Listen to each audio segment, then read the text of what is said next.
evening, everyone. Thank you all for finding out time to join us for the F&B Talks by the Restaurant Times. My name is Prachi Ahuja, and for those who are here with us for the first time, F&B Talks is a knowledge series that brings together people who seek a deeper understanding of the world of restaurants. Our aim is to build a free knowledge base on various aspects of running a restaurant business with top restaurateurs of the world. Today, we have with us a lady who absolutely needs no introduction in herself. A lady who has been inspiring so many women all around, including me. Presenting the speaker for today, Kainaz Messman Harchandrai, founder and creative director of Theobroma. Growing up in a food-obsessed family, Kainaz's culinary journey started early as a child when she grew and helped her mother to bake and cook at home. A trip to France actually changed her life and became an experience that convinced Kainaz that she wanted to be a chef. A graduate of IHM Mumbai, India's leading hotel management institute and Oberoi Center of Learning and Development, Kainaz worked as a pastry chef at the Oberoi Udayavillas before setting up the first Theobroma in 2004. Kainaz has been the soul of the Theobroma and continues to be the driving force behind product excellence innovation. Theobroma is a pan-India pastry and bakery chain having around more than 85 outlets across the country with a net worth more than 1 crore. Welcome to F&B Talks, Kainaz. It's a pleasure having an inspiring leader like you here in our community. Thank you, Prachi. Thank you for having me. I'm honored to be here and looking forward to our chat. Sure, of course. Thanks for your kind and inspiring words, Kainaz. So without any delay, let's move forward towards the question. So my first question to you is what inspired you to shift from a chef in the Oberois and, opening up your own pastry hub in Mumbai? So, Prachi, the thing was that I was doing really well with the Oberoi group. I was super happy in my job. The Oberoi group is a wonderful, company to work for. I was doing well in the company and I really enjoyed being a chef. But I did have a back accident, which was a bit of a setback, but I was sort of determined to get back in the kitchen. The doctors at that time had said I can't be a chef anymore. But what I did was I trained and I swam and I, strengthened my back.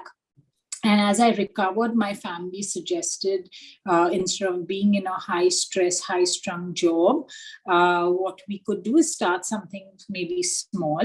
And at that point of time, it was early 2000, where there wasn't really much of a retail experience when it came to bakery and patisserie. And if you wanted to enjoy, say, any kind of European or American bakery and patisserie, in the bakery and patisserie genre, if you wanted to have an experience of such, you would have to go out to a five-star hotel. And of course, that would be probably for a lot of urban, people who live in the big cities and could afford it. They would go once a year, maybe twice a year at that point, I don't know. But what we noticed was there was nothing on the high street. Mm-hmm. And so the idea was to start a small neighborhood cafe, which, we wanted to make products that were largely available only in the five-star bakery shops and bring it out onto the high street. And so that it could be accessible to more people and more people could enjoy it. And really the idea was simple. We just wanted to be a neighborhood cafe where people could come in for a coffee, or they would come in to buy their daily loaf of bread, then maybe have a coffee whilst they wait for it to get back, stuff like that. So it was really a very simple thing. And that's how Theobroma was born, I guess. That's inspiring in itself only. It's so amazing to look like the great journey that you have covered. Thank you. So when you were in the process of, thinking about Theobroma, and what were the greatest challenges I'll talk about, the greatest challenges you encountered? So when we started out, I was a chef and I knew how to bake cakes and bake bread. I really didn't know anything else about the retail world and what it took to start a business in India. Every stage of our journey has been ridden with challenges and has been difficult.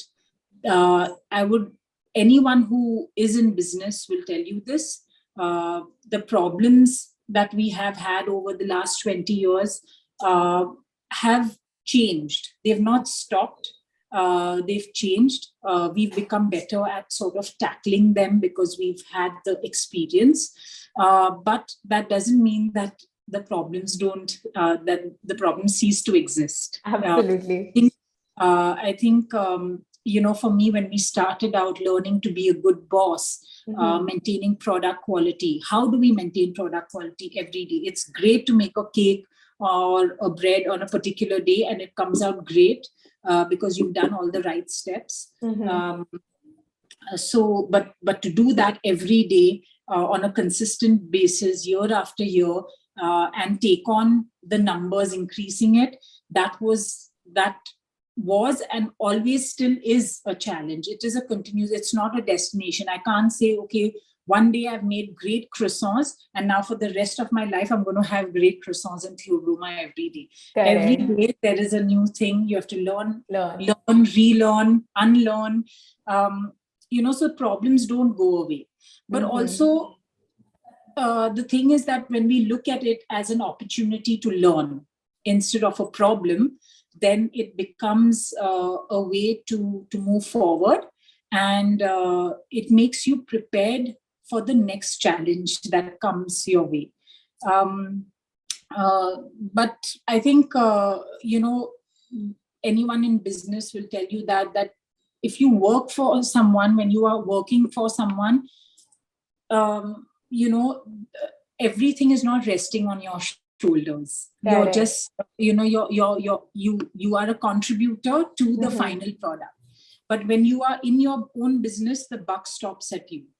So, when I started out, I was very young and I didn't know how to be a good boss. I was pretty much a young adult, and I didn't know how to treat people properly, treat employees properly, how to build teams, how to encourage, how to mentor. I had to learn these things and I had to learn them myself. So I think initially those were really the overriding problems, but as things changed, as we grew, as we became more capable, we have different problems today. We have strategic problems, and we have, dealing with scale, quality. But I think at the core of everything, I wouldn't call it a problem, but an opportunity to be better every day is in my product. For me, my vision and my, sort of objective in this business. And the overriding reason why I go to work every day is my product. Totally. Theobroma is even my favorite. Like, I cannot even stay without eating your brownies. Like this weekend also, every time I'm like, okay, where is Theobroma brownies? My favorite brownies are only from Theobroma. Thank you so much. Thank you. That means the most. So my next question, like, of course, this is a question everyone wants to know, that what do you think is the secret sauce, that makes Theobroma outstands from the rest? See, I never really think too much about it, but as I mentioned, I think a consistent product quality, trying to achieve that and constantly trying to improve it has been sort of our strength, and really it's been my personal overriding purpose in life. And so ensuring a high product quality to the best of our abilities is what I want to do and what I have always been doing all these years. And then I think we work tirelessly and endlessly to maintain, and improve on our product quality. And then the rest, when it comes on in front of me, I try to take it on as a challenge. but I don't bother about it if it's, that's just noise for me in the background. Absolutely agreed to it.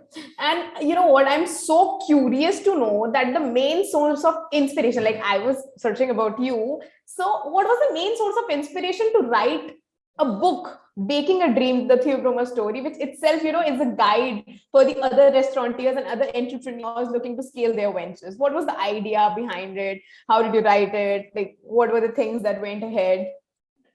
So a lot of people had approached us to write a recipe book. And I didn't want to write a recipe book because the thing is that the truth is that there are no secret to our recipes, and there are so many good recipes out there today, which you can access from any number of avenues. So for me to write yet another recipe book with more of the same things, I didn't want to do it. But our publishers, they approached us asking us to write a book not about about recipes, but about our life story. And we didn't know. My sister and I decided to write this book together. Because she has been there right from the onset of the business. She's someone I speak to every day, so she understands and knows everything that we have been through, and she's been there for a lot of it as well. So when we decided to start writing this book, we didn't know actually where to start. We approached this book head on, as we do all problems in life or challenges in life. And we made it initially into a collection of short essays, which were basically things, stories which had actually happened to us, and we wanted to put it out there as an anecdote. And then as we put it into these small short essays, it started to come together. And there were a lot of people there are a lot of people in my life that have influenced me in a certain way. They've influenced my thinking. They've taught me so much and inspired me. And, I wanted the book to bring out these stories about how these people came into our lives, what happened, and how did we end up being where we are. And we also wanted to sort of give maybe a few essays on what it takes to build and grow a business in India. Totally. Because Theobroma, in my mind and in my heart, is an Indian brand. Even though we may not do typical Indian desserts, for me, it is an Indian brand. And I wanted that story to come out. So that's how we decided to write Baking a Dream. That's so, so encouraging to see you there. Thank you. So, every time, this is my personal opinion also, and I've always seen that. So, with every new festival, there is a curation in your menu accordingly, and also, there is we all are a big fan of Theobroma packaging. So, what is your take on this? Like, how do you ensure the best guest experience at the Theobroma? For our product, which is again, at the core of everything that we do, the thing is that there is one basic rule in cooking. It's to keep things simple. Totally. And I'm not a kind of person that likes a lot of gimmicky stuff. And we don't really follow trends and, sort of flavor of the month kind of a thing. We like to make simple products and we like to make them well to the best of our ability. We have been serving our guests now for nearly 2 decades, and I think they've been coming back to us because there is something of that product, of the simplicity of that product that stays with them. I don't like to make very fancy things. I like to make very basic things, but make it really, really well using good ingredients and of course a lot of care and love. We introduce these products also because it's nice to keep the interest going. So no matter how good a product is and how many years you'll have it, you'll always love it, but you also like to see something new. And we have so many festivals in India, and this, again, it provides us an opportunity to to explore, to use the cultural sort of impact that these festivals have and express it through our food. So we enjoy that as well. And we continue to introduce new products, also for our chefs and our team who tirelessly work to, sort of keep Theobroma running. It creates excitement for them. It's also an opportunity for them to learn new things, new recipes, new ideas, new way of expressing food. As far as packaging is concerned, packaging has become important in the last 15 years or so. It creates an impression, possibly the first impression of your product. And when we started out, we were lucky that our product sold just on its name, and we didn't have any packaging. We didn't understand, like I said, we didn't know anything about the retail business. So we didn't understand the importance of, our packaging and what it could do for us, what could do for our product. Then I met like this, my gorgeous friend Elsie Nanji, who is our designer, and she introduced me to the world of packaging and showed me what good packaging, relevant packaging can really do for a product. And then that was it. And yes, we do spend a lot of our cost on packaging. We stretch ourselves to be able to give good packaging, so that a Theobroma product is not only for oneself when they buy it. It can be gifted to anybody, and it doesn't have to cost a whole lot of money. You can give a small gift which is simple, tastes good, looks good, and just tells the other person what they mean to you, right? So I think I receive a lot of the compliments for Elsie's work, but really it's all her and her design that has really elevated our packaging. And I've lost count the number of times people have said, your packaging is so amazing, and we love your packaging. And I'm taking the compliments for all of Elsie's work, really. So it's really thanks to our designer and that we have this good packaging. You can even add +1 that your packaging is amazing, Kainaz. I love your packaging totally. Thank you. So moving ahead, I really want to know that Theobroma's expansion plan for the international market. International market. So we are not planning to expand internationally at the moment. Okay. We do get interest periodically in our brand from international avenues, and a few opportunities have come our way. But as of now, I think that is not our focus as a brand. There is so much demand for our product, across the length and breadth of our country.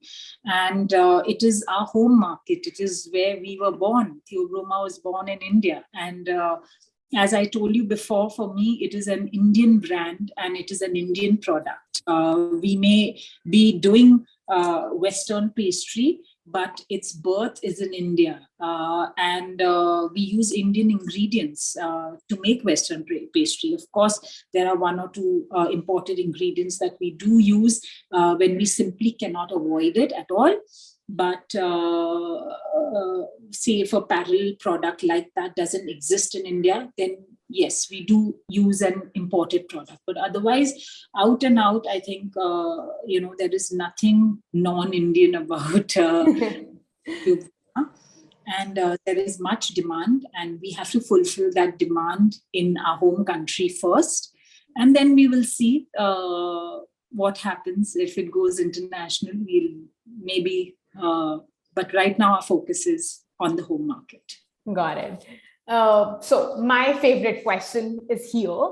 Like, where do you outsource all the raw products and how do you manage the same flavor, the same, aroma in all your outlets? Like, even if I go to Saket, it's the same. Even if I go to, somewhere in Connaught Place, it's the same. Even if I go in Punjabi Bagh, it's the same. Like North, East, West, South, the same brownie you have, the same packaging you have throughout the coffee remains the same. So how do you manage, having the same thing everywhere? So Prachi, when we go into a city, we have a centralized production system. Okay. Where we don't, when we're planning to enter a new city, we don't sort of look at where are the best shops. Our first priority is to build a production facility. Mm-hmm. And so we build it and we spec it out to our standards. And then we manufacture in one central location for that entire region. Okay. And we then distribute it, every single day to each outlet. So that is where our uniformity, our consistency comes from. We try and source our ingredients locally. And like I told you, we use Indian brands as far as possible. So we do not have to rely on imports. We taste our products, we check it for quality. As I told you, everyone in this company is very product focused, right from my CEO to my chefs. Everyone's love and focus is the product. Totally. So we maintain and improve our quality, and that's how we keep our focus on. That's so amazing to know. So, Kainaz, in the end, I would really just want to ask you, like, what is your vision for the brand going forward? And, also any advice you want to give to all the budding restaurateurs and bakers, as your experience? I think our ambition when we started was to make good cakes and spread happiness through our food. 20 years on, I think it is still the purpose of what we do today. Our footprint may be bigger today, but at the core, I think we are the same. Our focus hasn't changed. We make simple products. We don't chase trends. We are not a quirky company. We make classic products and we try to do them consistently well. I think we work tirelessly as a team to maintain and improve our quality. This is the reason I think that we have continued success and even of our existence, really.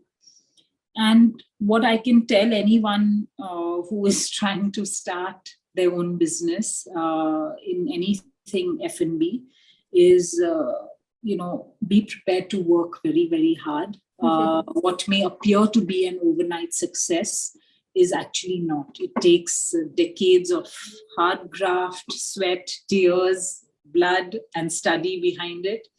And love what you do. That's very important. And most of all, enjoy your journey. That's so inspiring and that's so great to know.